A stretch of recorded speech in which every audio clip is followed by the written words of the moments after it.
묵상 드리시겠습니다.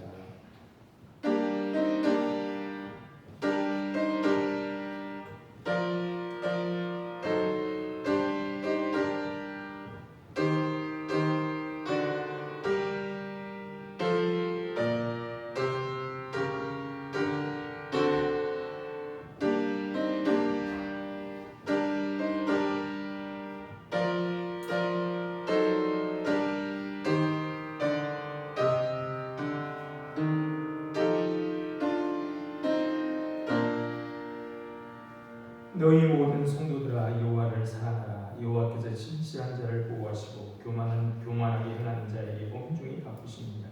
여호와를 바라는 너희들아 강하고 담대하라. 아멘. 오늘 또 진실 가운데 행하신 하나님, 그 하나님의 은혜와 사랑을 감사하여 주님 앞에 나와 영광과 찬송과 예배를 드립니다. 부족한 우리들이지만 우리와 함께 하셔서 우리가 드리는 예배가 하나님이 기뻐 받으시는 예배가 되도록 인도하여 주옵소서. 감사하오며 예수님 이름으로 기도드립니다. 아멘. 자리에 일어나서 찬송가 23장 찬송 부르시겠습니다.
성시 교독하시겠습니다. 교독문 52번입니다.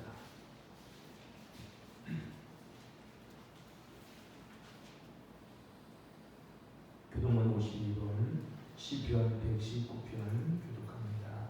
청년이 무엇으로 그의 행실을 깨끗하게 하리까? 주의 말씀만 지킬 따름입니다.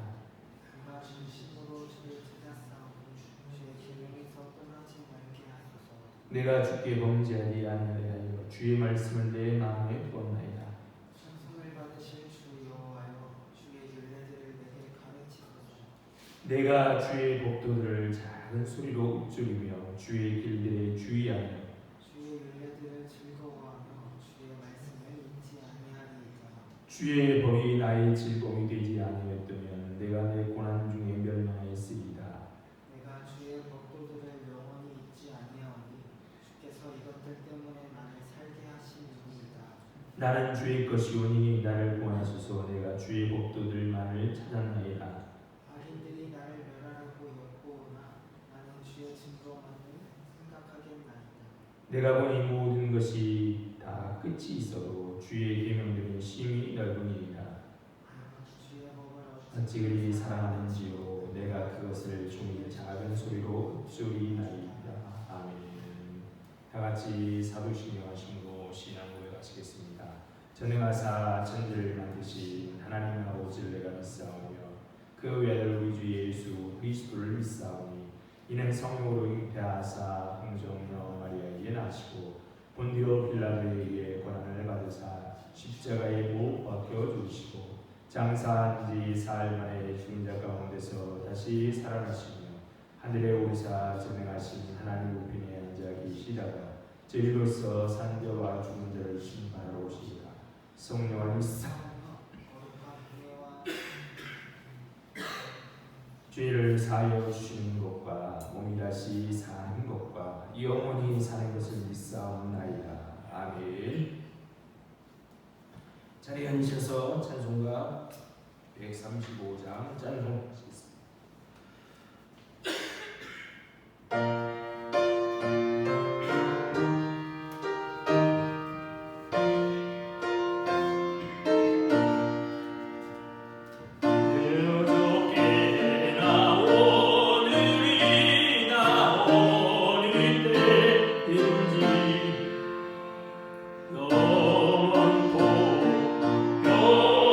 변함없는 거룩한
지난 한 주도 하나님의 은혜로 변함없는 사랑으로 함께하여 주셔서 살아낼 수 있었습니다.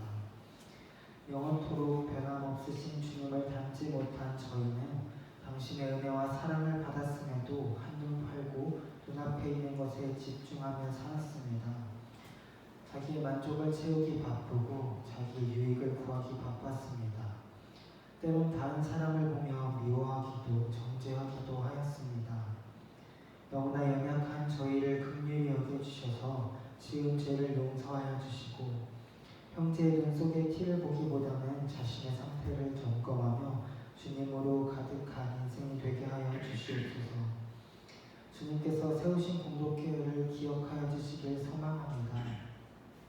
주님의 뜻과 계획이 있으셔서 이곳에 교회를 세우신 줄 믿사오니 주님의 뜻을 따라 나아가기 위해 늘 성령으로 충만한 교회가 되게 하여 주시며 먼저는 서로를 사랑하고 격려하며 주님의 사랑을 나타내게 하여 주옵소서. 세우신 이 교회를 통해 이 지역이 복음화되게 하시고 많은 영혼이 주께 돌아와 예배하는 날이 속히 올 수 있도록 인도하여 주옵소서. 세우신 교회의 지도자로 세우신 목사님 영과 육의 건강을 항상 지켜주시고 계획하는 모든 사역이 하나님 뜻에 합하여 그 뜻을 이루어 주시며 하나님의 영광만을 드러내는 목사님 되게 하여 주옵소서. 주님, 교회에 필요한 것이 참 많습니다. 저희보다 저희의 필요를 더 잘 아시는 주님께 모든 것을 맡기오니 한마음으로 기도하는 성도들의 믿음의 기도를 들으시고 주님의 때에 주님의 선하신 뜻을 따라 인도하여 주옵소서. 오늘도 세계 곳곳에서 찾아온 많은 어려움으로 주님께 신음하며 부르짖는 자들이 있습니다. 주를 믿는 모든 자들의 아버지가 되어주시는 주님, 애통하는 당신의 자녀들의 기도 소리를 외면치 마시고 필요한 은혜들을 허락하여 주셔서 고통과 두려움에서 벗어나 구원하신 하나님을 찬양하며 예배하게 하여 주옵소서. 이제 말씀 듣습니다. 말씀 선포하시는 목사님께 성령의 능력을 덧입혀 주셔서 말씀이 선포될 때 하나님의 말씀으로 받아들이고 그 말씀으로 돌아오는 한 주를 승리하며 살아갈 수 있도록 인도하여 주옵소서. 교회의 머리 대신 예수 그리스도의 이름으로 기도드렸습니다. 아멘.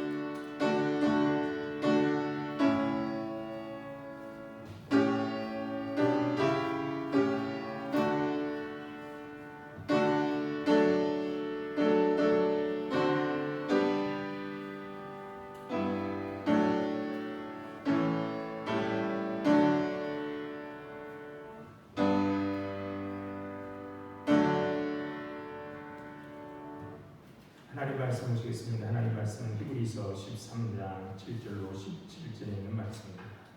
히브리서 13장 7절로부터 17절 말씀입니다.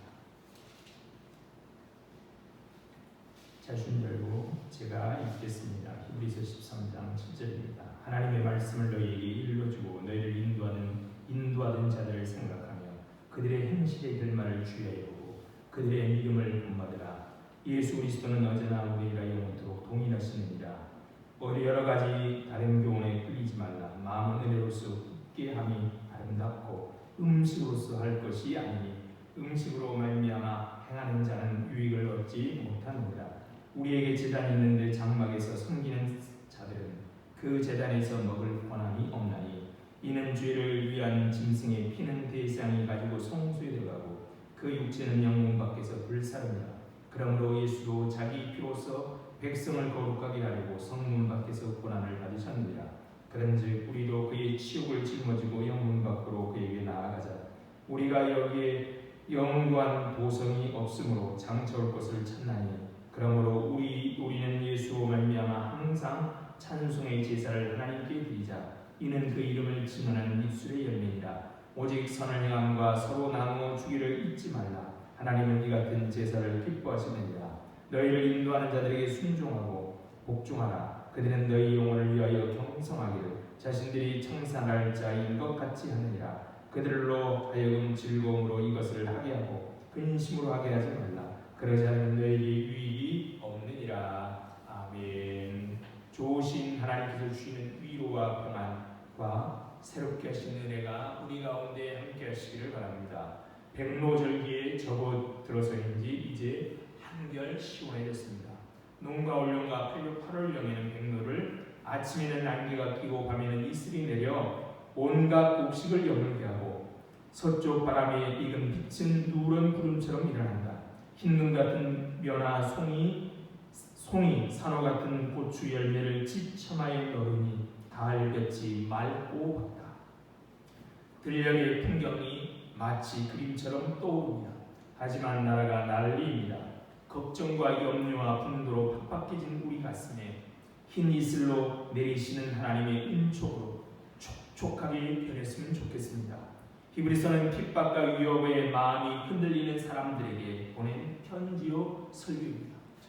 이 편지를 받아보고 있는 사람들은 수신자일 뿐만 아니라 설교를 듣고 있는 또 성도들인 것이죠. 히브리서는 옛 언약 아래의 제사장이 드리는 제사는 죄를 없게 하지 못하기 때문에 매번 자주 드려야 하지만, 예수님의 십자가에서 자신의 몸을 드린 제사는 다른 제사가 필요 없는 완전한 제사입니다. 그래서 옛 언약 아래서는 하나님 앞에 나아감에 제약이 따르고 제한이 있지만, 예수 그리스도 안에 우리는 믿음으로 온전하게 되어 믿음으로 하나님 앞에 담대히 나아갈 수 있습니다. 그러므로 우리는 하나님을 기뻐하시도록 섬기며 살아야 하는 것이죠. 그래서 지난주 히브리서 13장 1절부터 6절 말씀을 통하여 하나님을 기쁘시게 섬기는, 어떻게 하는 것이 하나님을 기쁘시게 섬기는 건가라고 말씀드렸는데요. 그 중에 하나가 사랑이고 또 하나가 거룩함입니다. 사랑은 형제의 사랑에서 손님 대접으로, 손님 대접에서 갇힌 자와 학대받는 자를 돌아보라고 사랑의 영역을 넓혀갑니다. 그렇죠? 이 안에 있는 가족들, 우리 형제자매만이 아니라 손님을 대접하고, 그리고 갇힌 자 학대받는 자, 1차적으로는 그들 또한 성도인데요, 넓게 보면 어렵고 힘든 사람을 돌보고 사랑하라고 말씀하셨습니다. 우리가 하나님을 섬기는 사람이 또한 어떻게 해야 되죠? 거룩해야 되죠. 거룩이 두 가지를 말하는데요, 결혼생활의 거룩, 물질 사용의 거룩을 말씀드렸습니다. 오늘 본문에서 하나님을 기쁘시게 하도록 하는 세 번째가 있는데, 그건 바로 믿음의 선배들을 본받으라는 겁니다. 7절입니다. 하나님의 말씀을 너에게 일러주고 너를 인도하던 자들을 생각하며 그들의 행실의 결말을 주의하여 보고 그들의 믿음을 본받으라. 하나님의 말씀을 일러주고 우리를 인도하던 자들을 생각하라는 요청은 믿음을 가진 자들을 본받으라는 격려하는 11장과 맥을 같이 하고 있습니다. 히브리서 11장의 믿음이 무엇인지, 믿음을 하나님을 담대히 나가야 되는데요, 그 믿음이 무엇인지 말고 믿음으로 살았던 믿음의 사람들을 얘기하죠. 그들을 본받으라는 거죠. 근데 우리가 생각하는 그들이 어떤 사람들이에요? 너무나도 탁월하고 뛰어난 사람이라 우리가 어떻게 그렇게 살까라고 생각할 수 있는데, 히브리서는 뭐라고 우리에게 말합니까? 설교자는 우리는 옛 언약 아래 살던 그들과 달리 새 언약 아래 살아가는 사람들, 짐승의 피로 깨끗함을 받은 자들이 그들과 달리 우리는 예수 그리스도의 피로 거룩함을 받은 자들에게 충분히 그렇게 살 수 있다고 말했습니다. 자, 이렇게 오늘 본문은 인도자, 지도자로 지도자의 언급으로 시작하고 17절에 가면 또 끝이 어떻게 돼요? 지도자, 인도자로 언급했습니다. 하지만 17절에서 인도하는 자를 순종하고 복종하라고 달리 7절에서는 생각하라고 하는 것을 보면 여기서 인도자들의 입이 세상을 떠난 사람들을 가리킨다고 할 수도 있습니다. 히브리서가 말하는 세 가지 용서를 7절에 주목해 보십시오. 생각하라, 주의하여 보라, 본받으라. 생각하라는 것은 기억하라는 겁니다. 무엇을 기억하라는 겁니까? 하나님의 말씀을 전하고 인도하던 자들이 어려움 속에서도 주님을 바라보며 어려움을 이겨내는 모습을 기억하라, 생각하라는 겁니다. 주의하여 보라는 것은 그들의 행실을 주의하여 보라는 겁니다. 행실의 결말을 주의하여 보라는 겁니다. 그래서 히브리서는 7절 하반절을 이렇게 번역합니다. 그들이 어떻게 살고 죽었는지를. 그러니까 여기 지도자들, 우리를 인도한 자들은 이미 죽은 자들이라고 생각하죠. 어떻게 살고 죽었는지를 살펴보고 라고 번역합니다. 어떻게 그 어려움 가운데도 믿음을 지켰는지 살펴보라는 것이죠. 하나님께서 그들에게 특별한 은혜를 베풀어 주셨습니다. 그들의 행실의 결과는 사람마다 다르지만 어떤 사람은 순교하기도 하고요, 어떤 사람은 어려움 가운데 회복되기도 합니다.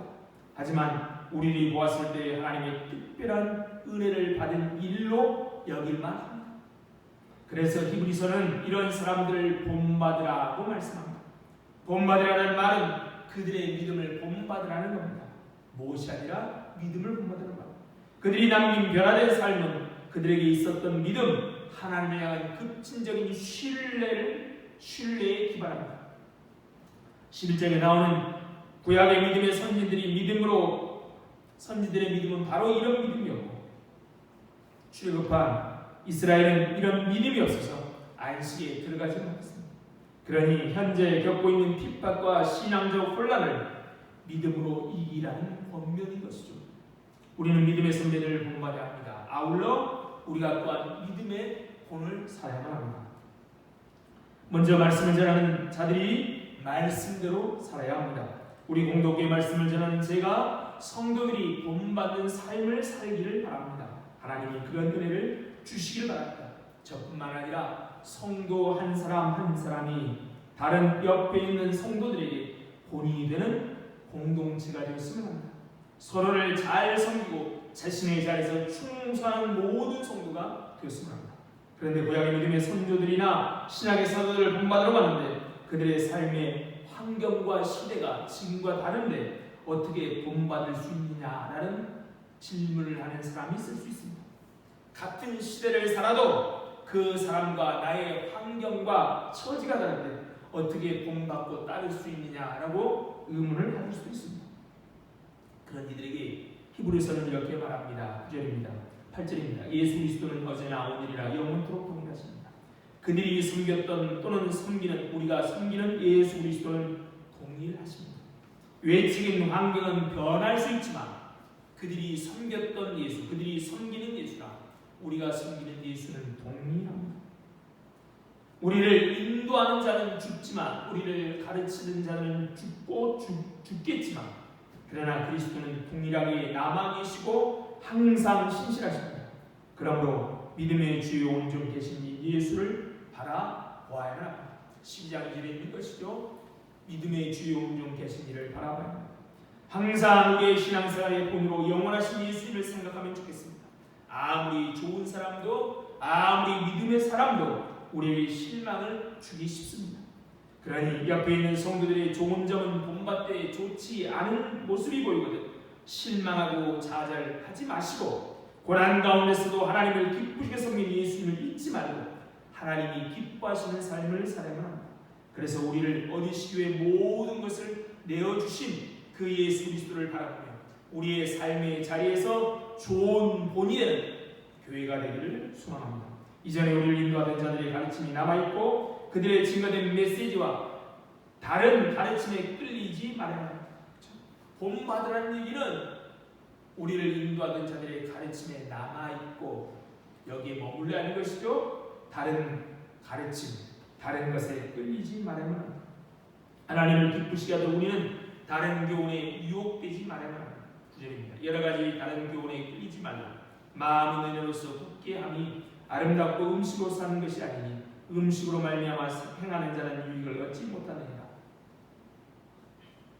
여기서 여러 가지 다른 교훈이란 잡다한 접해본 적 없는 교훈을 뜻합니다. 히브리서가 구체적으로 그것이 무엇인지를 말하고 있지는 않지만 이어지는 구절을 통해 볼 때 구약의 율법으로부터 비롯된 가르침을 가리키는 것이 분명합니다. 히브리서의 편지를 갖고 있는 또는 히브리서의 설교를 듣고 있는 사람들에게 옛 언약과 레위기의 제의들로 돌아가려는 마음들이 있었습니다. 많은 핍박과 위협 아래 유대계의 제사로 그렇죠? 예수 믿어 보니까 다 죄를 용서했다고 하는데요. 살다 보니 또 죄를 짓는 겁니다. 그래 참 주님의 용서하심이 참 부끄럽지요. 그런데 구약의 옛 언약 아래서의 제사는 어떻습니까? 한 번 죄지면 제사를 드리면 하나님이 흠양하니까 내 죄는 다 그 죄는 사신 것처럼 느껴집니다. 음식도 마찬가지죠. 음식을 구별해 먹으니까 나는 구별된 백성처럼 느껴지는데 새 언약의 백성으로 살아가고 있는 그런 구별, 특별히 나에게 위로 주는 것이 없는 것처럼 보입니다. 그래서 유대교로 옛 언약으로 돌아가는 자들에게 옛 언약과 레위의 제일로 돌아가지 말라, 다른 교훈에 유혹되지 말라라고 말합니다. 그런데 다른 교훈에 끌리지 말라면서 음식으로 말미암아 행한 자는 유익을 얻지 못하느니라라고 말씀합니다. 왜 갑자기 음식을 말할까요? 우리는 음식을 먹지 않고는 살 수 없습니다. 단지 배불리기 위해서만 음식을 먹는 게 아니라요, 사람과 교제로 음식을 먹기도 합니다. 스트레스를 받거나 힘들 때는 음식을 먹으면 육체뿐만 아니라 마음의 힘을 얻습니다. 이처럼 음식은 우리 삶과 뗄래야 뗄 수 없는 참 소중한 것입니다. 우리 삶의 음식이 얼마나 귀합니까? 특별히 유대인들에게 음식은 더합니다. 일반적인 식사든 절기 식사든 유대인들에게 있어서 식사는 거룩한 제사와 아주 밀접합니다. 그렇죠? 유대인들은 제사 드리고 그 제물로 드린 남은 부분을 같이 먹기도 했고요. 또 그들은 음식을 먹음으로 거룩을 유지하고 마음이 굳게 세워진다고 확신했습니다. 유대인들이 식사할 때 식사의 시작을 시편 104편 14절을 암송하며 시작한다고 합니다. 그가 가축을 위한 풀과 사람을 위한 채소를 자라게 하시며 땅에서 먹을 것이 나게 하셔서 사람의 마음을 기쁘게 하는 포도주와 사람의 얼굴을 윤택하게 하는 기름과 사람의 마음을 힘있게 하는 양식을 주셨다. 그런 누굽니까? 하나님이죠. 하나님께서 양식을 주셨음을 고백함으로 식사를 시작합니다. 그 양식이 우리 마음을 힘있게 하는 것이라는 것이 유대인 식사의 배경에 깔려 있습니다. 그들은 떡을 떼면서도 이렇게 기도합니다. 온 땅에 왕이신 하나님을 찬양하라. 그는 땅으로부터 떡을 내시는 분이시다. 하나님 앞에서 정결함을 유지하기 위해 음식을 잘 준비하고 그런 마음을 가지고 음식을 기억하면서 은혜를 기억하면서 음식을 먹었습니다. 음식이 거룩을 유지하게 해주고 음식이 마음을 굳게 세워준다라고 생각하고 음식을 먹었습니다. 그냥 음식이 우리 몸의 활력, 에너지를 업귀한 것뿐만 아니라 우리 영혼, 우리 마음도 지켜준다고 생각했습니다.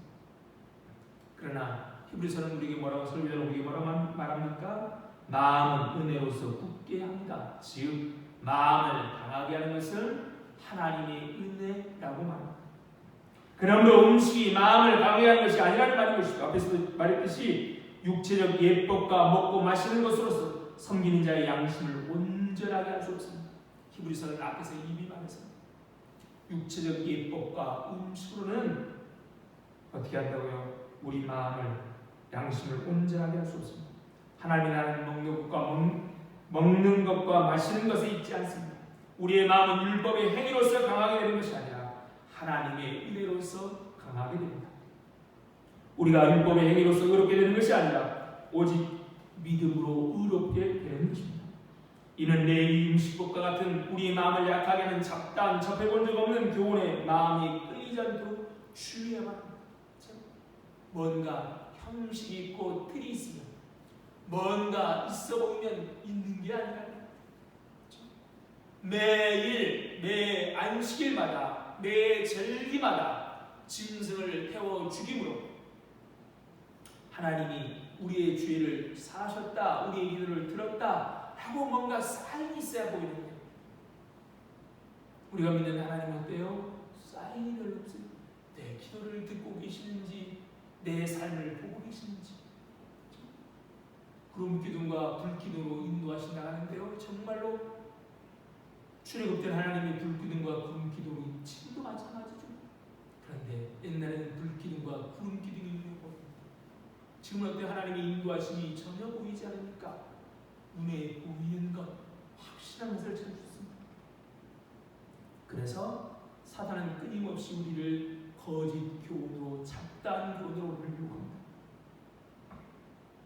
그럴 때마다 우리 마음이 끌리지 않도록 옛 언약에서 먹고 마시는 것에는 유익이 없습니다. 이런 것들은 은혜를 주지 않기 때문입니다. 하지만 신자는 훨씬 더 좋은 제단을 가지고 있습니다. 10절입니다. 우리에게 제단이 있는데 장막에 섬기는 자들은 그 제단에서 먹을 권한이 없다. 신약 시대의 성도인 우리에게 무슨 제단이 있습니까? 여기서 말하는 제단은 구약 제단을 가리키는 것이 아닙니다. 그렇죠? 구약의 짐승의 제사를 위한 제단을 의미하는 게 아닙니다. 바로 예수님이 피를 이신 십자가를 가리킵니다. 장막에 섬기는 자들은 옛 언약 아래에 살아가는 사람들을 가리킵니다. 구약에는 여러 제사가 있었는데 제물을 다 태워드리는 범자만 있는 것이 아니라 어떤 제사는 제물의 일부분만 하나님께 드리고 나머지는 제사장들이 성전에서 먹었습니다. 또 어떤 제사는 하나님께 제사 드리고 화목되었다라는 증거로 성전에서 성막에서 모든 사람들이 백성들이 그 제사에 참여한 백성들이 공동 식사를 하기도 했습니다. 이렇게 유대교로 들어가 옛 언약의 제단에서 먹는 자들은 그리스도의 제단, 그 제단이 그리스도의 제단이죠. 그리스도의 하나님의 십자가의 제단에서 먹을 권한이 없습니다. 반면 신자는 더 좋은 그리스도의 제단에서 먹습니다. 여기서 먹는다는 것은 문자적으로 음식을 먹는다는 게 아니라 그리스도의 희생을 통해 은혜를 누린다는 겁니다. 히브리서는 다시 한번 그리스도의 제단과 그 제단에 먹는 것이 옛 언약 제단과 음식보다 훨씬 낫다는 것을 말하면서 멜기 세덱의 반차를 따르는 예수 그리스도의 제사장직의 우월성을 다시 한번 말합니다. 11절 12절입니다. 이는 죄를 위한 짐승의 피는 대상이 가리고 성소에 들어가고 그 육체는 영문 밖에서 불사르다. 그러므로 예수도 자기 피로서 백성을 거룩하게 하고 성문 밖에서 고난을 받았느냐. 몇 달 전에 말씀드렸죠? 대속죄일에 짐승을 잡고 들어가기 전에 성전에 들어가기 전에 어떻게 해요? 지성소에 들어가기 전에 연기를 피우고 지성소에 연기를 피워놓고 그 다음에 자기를 위한 제사를 먼저 대제사장이 자기를 위한 제사를 드리고 피를 뿌리고 들어갔다 나옵니다. 그 다음에 백성들의 제물을 가지고 들어가고 말씀드렸죠. 그런데 그 어디서 잡는다고? 영문 밖에서 성문 밖에서 잡는다라고 말합니다. 영문 밖에서 불사르다. 이처럼 예수님도 어떻게 돼요? 예루살렘 밖에서 죽으신 것을 영문 밖에서 고난을 받으셨다라고 말합니다. 성문 밖에서 고난을 받았다라고 합니다. 그렇죠? 옛 언약의 제사와 우리 주님의 제사, 죽음을 비교하고 있는데 이상해요. 뭐가 이상하냐면 영문, 그 육체는 영문 밖에서 불사름이라 라고 표현했는데 예수님은 어떻게 해요? 성문 밖에서 고난당하셨다, 죽으셨다라고 죽으셨다고 맞는데 고난당하셨다라는 표현을 쓰고 있습니다. 이것은 히브리서 설교를 듣고 있는, 히브리서의 편지를 받아보고 있는 성도들이 고난받는 것을 알기에 그것을 연결해 주고자 우리 주님도 고난받으셨음을 말하고 있습니다. 예수님의 피는 대제사장이 백성의 속죄를 위해 더는 지성소에 들어갈 필요가 없도록 단번에 영원한 속죄를 이루셨습니다. 비록 피를 가지고 대제사장이 지성소에 들어가도 그 엄격한 지성소에 들어가기 위해서 연기도 피우고 피로 자기의 몸을 뿌리고 자신을 위해서 속죄제사를 드리고 들어가서 백성들의 죄를 다 하나님 앞에 속하고 죄를 없이 하지 못하기 때문에 계속 매번 제사를 드려야 하지만 우리 주님은 어때요? 짐승의 피로서 이룰 수 없고 흠없은 예수의 피로 이루어진 그 단번에 이루어지는 속죄로 우리는 하나님의 보호자 앞에 믿음으로 담대히 나갈 수 있습니다. 속죄함을 받은 우리는 제약된 새 삶과 구별된 삶을 살아야 하는 겁니다. 그래서 어떻게 해야 되느냐? 13절에 이렇게 말합니다. 그런즉 우리도 그의 치욕을 짊어지고 영문 밖으로 나가자. 하나님이 기뻐하시도록 섬기는 삶의 네 번째가 이거죠. 우리는 영문 밖으로 예수님께 나아가야만 합니다. 하나님의 백성으로 부름받은 우리는 사랑하고 거룩하고 믿음을 본받고 네 번째는 영문 밖으로 예수님께 나아가는 겁니다. 그런즉이라는 접속부사는 앞의 내용과 뒤의 내용의 이유나 근거가 될 때 쓰이는 단어입니다. 우리가 영문 밖으로 나아가야 할 까닭 이유가 무엇입니까? 예수님이 영문 밖에 계시기 때문이죠. 예수님을 만나뵐 자리가 바로 그곳이기 때문입니다. 예수께 가는 길은 진영 아니라 진영 밖, 영문 밖인 것이죠. 예수께 나아가는 길은 진영 밖, 바로 주류 세계로부터 벗어난 곳으로 이어져 있습니다. 그 길은 인기 없는 길이고 평안을 보장해 주지 못합니다. 거창고등학교 강단 뒤편에 직업 선택의 10계명이라는 현판이 걸려있다고 합니다. 그 중에 8번째와 10번째 계명은 이렇습니다. 한가운데라고 아니라 가장자리로 가라. 왕관이 아니라 단두대가 기다리는 곳으로 가라. 기독교 신앙의 바탕을 둔 건학 이념에 따라 거창고등학교 학생들을 고난의 자리로 두르고 있습니다.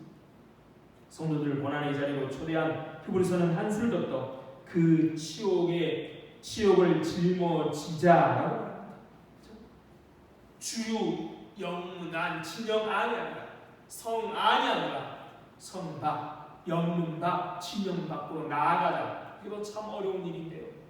누구든 사람들에게 주목받고 싶어하는 거예요. 하나님을 기쁘게 섬기는 우리는 영문 밖으로 나아가는 그것도 힘듭니다. 예수님의 치욕을 짊어지라라고 합니다. 작은 비난에도 상처를 입는 우리입니다. 누군가 별뜻 없이 내뱉는 한마디 때문에 모욕감에 숨을 헐떡이고 밤잠을 설치기도 하는 우리입니다.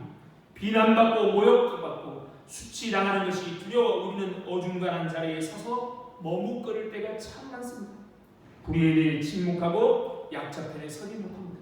그런데 이곳에서는 어쩌자고 우리에게 수치와 모욕을 자발적으로 받아들이라고 말하는 겁니다. 치욕을 짊어지라고 말하는 겁니다. 늘 그런 것은 아니지만 모욕과 비난은 우리의 간과 자아를 깨뜨리는 망치가 됩니다. 나라는 존재가 참 별 수 없는 존재라는 사실을 절감하게 될 때 놀랍게도 우리의 내적 자유, 내적 자유가 깃들어지고 내적 치유가 이루어집니다. 내가 얼마나 별 수 없는 존재라는 사실을 절감하게 됩니다. 나는 자유롭고요. 내 안에 있던 병들이 치유됩니다. 하지만 히브리서가 그의 치욕을 짊어지고 영문 밖으로 그에게 나아가자 말한 것은 더 깊은 뜻이 있습니다. 성도는 장차 올 도성을 찾는 사람들입니다.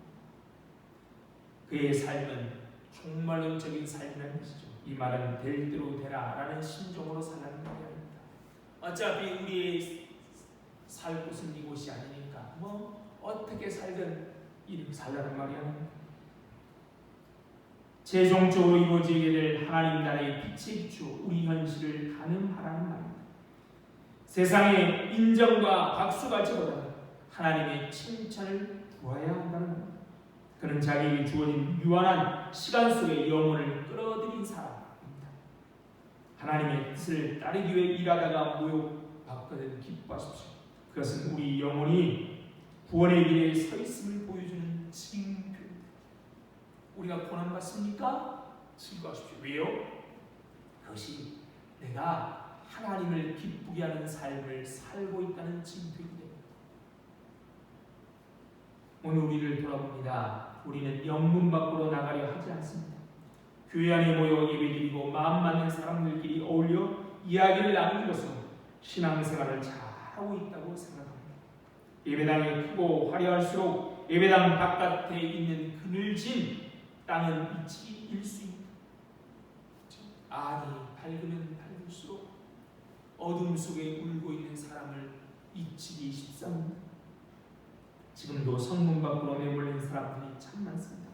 안에 있는 사람들의 눈에 그들은 불편하고 불온하고 위협한 사람으로 보입니다. 하지만 주님의 눈은 그들을 향하고 있습니다. 우리가 그럼 어떻게 돼요? 영문 밖으로 나아가는 거죠. 우리끼리 참 교제하고 우리끼리 참 잘 사는 것도 너무 좋은 일이죠. 형제의 사랑을 계속 해야 되지만 사랑 얘기도 말했죠. 갇힌 자와 학대받는 자, 거기 더 넘어 우리 주님의 비유처럼 누가 우리의 이웃입니까? 내 이웃인가 묻는 율법 학사에게 예수님은 말하죠. 내가 누구의 이웃이 되었느냐고 묻고 있습니다. 하나님을 기쁘게 하는 삶은 영 밖으로 나아가는 삶이라는 걸 잊지 마십시오. 하나님이 기뻐하는 마지막 삶은 예배의 삶입니다. 하나님이 기뻐하시도록 우리는 예배의 삶을 살아야 합니다. 14절 15절입니다. 그러므로 우리는 예수로 말미암아 항상 찬송의 제사를 하나님께 드리자. 이는 그 이름을 증언하는 입술의 열매니라. 오직 선을 향함과 서로 나누어주기를 잊지 말라. 하나님이 이 같은 제사를 기뻐하십니다. 하나님은 제사를 기뻐하십니다. 그런데 그 제사가 어떤 제사입니까? 또다시 짐승을 잡아 드리는 제사입니까? 그렇지 않습니다. 예수께서 이미 죄를 대속했기에 속죄를 위한 제사를 드릴 필요가 없습니다. 그렇지만 항상 찬송의 제사를 드려야 합니다. 예전 아래 살다가 번제를 드려야 했던 것처럼 예전 아래서는 날마다 날마다 제사를 드려야 했던 것처럼 신자들은 항상 찬송의 제사를 드려야 합니다. 찬송의 제사는 짐승의 제사가 아니라 입으로 드리는 자원 제물과 같습니다. 입으로 드리는 자원하에 드리는 제물인 것이죠. 우리 하나님은 찬송 중에 거하시는 분입니다. 하나님은 찬송 중에 보호자를 치시고 보호자를 갖다 놓으시고 그 중에 찬송받기를 기뻐하십니다. 그럼 우리는 영원한 하나님 나라를 소망하며 어떤 고난 속에서도 항상 예수님으로 말미암아 찬송의 제사를 하나님께 드립니다. 초대교회 성도들은 극심한 고난 가운데 그 입에 찬양이 끊어지지 않았습니다. 바울과 신라는 빌립보 감옥에서 찬송했습니다. 죽음의 위협 앞에서도 굴하지 않고 예수님을 의지하고 승리의 찬송을 불렀습니다. 하나님께서는 이러한 제사를 가장 기뻐하십니다. 그런데 이 찬송의 제사는 어디에서 나오는 것입니까? 13절 다시 볼까요? 이는 그 이름을 증언하는 입술의 이름입니다. 여기서 증언한다는 말은 현재 진행형으로 신앙을 고백한다는 말입니다. 계속. 그렇죠? 이는 우리가 하나님의 이름을 부르며 신앙을 고백하는 것은 예배의 핵심적인 요소입니다. 그래서 예배 시간에는 뭘 합니까? 사도신경, 사도들의 신앙을 고백합니다. 우리 입으로 고백을 해야 하는 것은 우리의 구원과 관련되어 있습니다. 사람이 마음으로 믿어 의에 이르고 입으로 시인하여 구원입니다. 신앙 고백은 하나님의 신부인 교회가 남편인 하나님께 믿음과 사랑을 고백하는 겁니다. 그래서 우리는 예배 때마다 신앙 고백을 하죠. 우리가 마음으로 믿고 입으로 고백할 때 구원의 은혜가 더욱 넘치는 겁니다.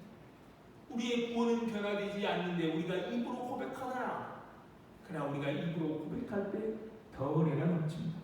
그래서 우리는 마음에서 터져나오는 찬송을 부를 수 있고 모든 영광을 하나님께 돌리는 참다운 예배를 드릴 수 있습니다.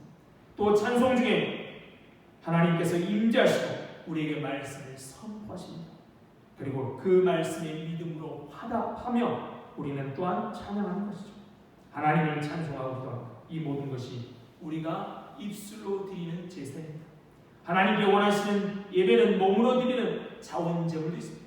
입술로 드리는 자원제물이 찬송이라면 몸으로 드리는 자원제물도 있습니다. 16절입니다. 오직 선을 행함과 서로 나눠주기를 잊지 말라. 하나님이 이 같은 제사를 기뻐하십니다. 선을 행함과 서로 나눠주는 일, 이게 하나님이 기뻐하시는 제사인 것이죠. 찬송의 제사가 하나님께 드리는 제사이고 선을 행함으로 서로 나누는 일은 사람에게 하는 것이라고 구분하기도 하지만 하나님의 은혜를 제대로 한다면 사람을 사랑함으로 하나님께 제사하는 겁니다. 십계명을 요약하면 하나님 사랑과 이웃 사랑. 하나님 사랑을 어떻게 하라고 했어요? 마음을 다하고 뜻을 다하고 힘을 다하고. 그렇지만 사람 사랑은 내 자신과 같이 사랑하라고 말씀했습니다. 자신의 몸으로 선을 행하고 자신이 가진 것을 나누는 삶은 몸으로 드리는 자원제물로서 하나님께 드리는 제사입니다. 하나님이 같은 제사를 기뻐하십니다. 입으로 드리는 찬송 제사이든 몸으로 드리는 선과 나눔의 제사이든 하나님은 기뻐하는 하십니다. 하나님이 기뻐하는 삶을 살아야 되는데요. 사랑하고 거룩하고 믿음을 본받고 예수님이 계시는 영문 밖으로 나아가 찬송과 몸으로, 입술과 몸으로 하나님께 제사 드려야 하는 것이죠. 지금 머문 곳이 어디든지 그곳은 우리의 영관 토성이 아닙니다. 우리 집이 아닙니다. 여기에서 우리 왜 사는지, 그럼 여기서 무엇 때문에 사는지, 그리고 여기서 누굴 위해 사는지를 끊임없이 질문합니다. 우리의 살 집은 이곳이 아닌데 우리가 이곳에 사는 이유, 우리가 아는 것이죠. 이 세상은 우리가 머물 곳이 아닙니다. 우리가 머물 곳은 주님께서 준비하신 영원한 도성, 새하늘과 새 땅입니다. 이 세상의 것을 바라보지 않고 영원한 도성을 바라보는 사람은 어떤 어려움 속에서도 주님께서 지신 치욕과 고난을 짊어지고 영문 밖으로 나아갑니다. 주님을 따라가는 것입니다. 주님을 따라가는 사람은 영원토록 동일하신 예수로 말미암아 일상 가운데 입으로 드리는 찬송의 제사, 몸으로 드리는 선과 나눔의 제사를 하나님께 드림으로 하나님을 기쁘시게 하는 사람입니다. 하나님을 기쁘시게 하는 사람은 현실의 어려움이 크게 보이지 않고 자신과 함께 하신 하나님을 크게 보는 사람입니다. 자신에게 있는 현실의 고난이 작다는 얘기가 아니라요. 아무리 큰 고난, 어려움 역경도 하나님보다 훨씬 적게 보이는 겁니다. 하나님을 오히려 크게 보는 겁니다. 그러므로 오늘 하루도 나와 함께 하시는 하나님을 잊지 않으며 삶의 이유와 목적이 무엇인지를 정확히 알고 감사의 찬송, 선을 향함과 나누는 하루가 되기를 소망합니다. 참 좋으신 하나님, 은혜와 사랑을 감사합니다. 오늘도 우리를 부르셔서 찬송의 제사, 삶과 나눔의 제사를 통하여 하나님을 예배하기를 원하신 하나님, 우리가 그렇게 예배하기를 원합니다. 또한 그럴 뿐만 아니라 우리를 영문 밖으로 나오도록 초청하시는 주님, 힘들고 어려운 사람들과 함께 계시는 주님께로 우리가 나아가 주님의 마음으로 섬기고 사랑하는 우리들 되어서 정말로 세상 사람들이 본받는 삶이 아니라 예수님이 기뻐하는 사람, 또 모든 성도들이 즐거워하는 삶을 살아가는 우리들 되어서 하나님을 기쁘시게 하기를 정말 원합니다. 우리 공동교회가 비록 작은 교회일지 몰라도 하나님을 기쁘시게 섬기는 교회가 되고 서로가 서로에게 복이 되고 어떤 경우에도 하나님을 예배하고 무엇보다도 어렵고 힘든 사람 곁에 서는 교회이어서 하나님을 온 세상에 드러내고 하나님이 기뻐하시는 우리 공동교회 되도록 인도하여 주옵소서. 감사하며 예수님 이름으로 기도드립니다. 아멘. 찬송가 213장 찬송 부르시면서 준비하시는 분 계시겠습니다.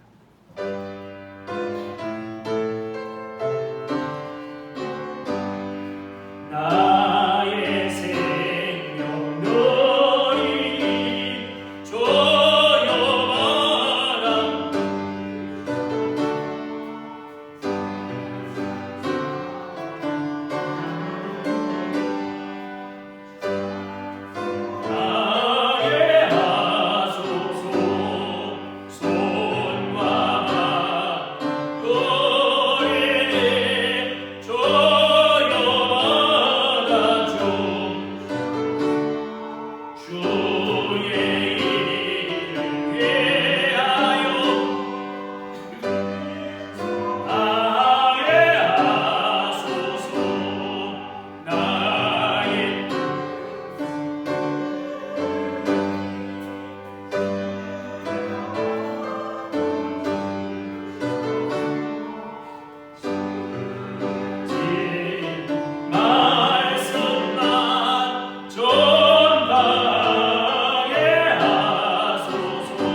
기쁘시게 섬기도록 은혜 주시고 또 하나님을 닮고 따라갈 수 있도록 힘 주신 것 감사하여 오늘도 주님 앞에 귀한 물질 드립니다. 이 물질과 함께 우리들 받아주셔서 하나님의 귀하고 아름다운 일에만 사용하여 주옵소서. 오늘도 하나님의 은혜가 절실히 필요한 사람들이 있습니다. 하나님의 치유를 위해 기도하고 있고 또한 어려운 가운데 하나님의 위로를 기다리며 기도하고 있는 사람들이 있습니다. 그들의 기도를 응답해 주시고 또한 아프지만 하나님께 도움을 요청하지 못한 사람들에게도 하나님 아시지요. 하나님의 은혜를 우리를 통하여 흘러가게 하여 주옵소서. 감사하며 예수님의 이름으로 기도드립니다. 아멘.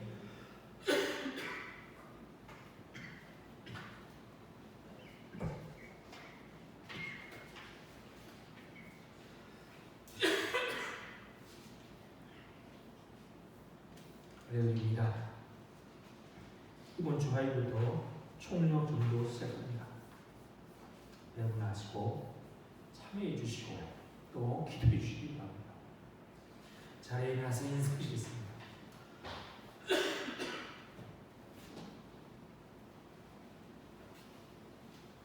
반갑습니다. 반갑습니다. 사랑합니다. 사랑합니다. 축복합니다. 축복합니다. 행복하십시오.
지금은 생명 되신 우리 주 예수 그리스도의 은혜와 하나님 아버지의 다없으신 사랑과 성령님의 교통하심이 오늘도 영문 밖에 주님을 따라 나아가기를 다짐하는 이 자리에 모인 모든 성도들과 그들의 가정과 그들의 건강과 하는 일 그리고 우리 공동회의